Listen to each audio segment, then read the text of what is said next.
You ask Tiger to solve. This deals with linear equations with one unknown. The final result is x equals -7/3.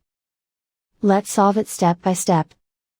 Group all constants on the right side of the equation. Add 6 to both sides. Simplify the arithmetic.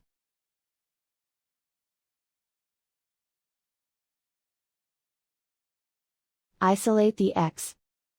Divide both sides by -9. Cancel out the negatives.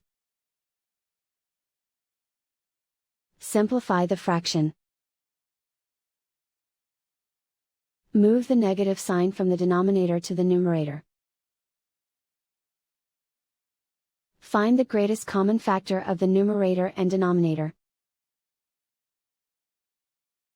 Factor out and cancel the greatest common factor. And so the final result is x equals -7/3.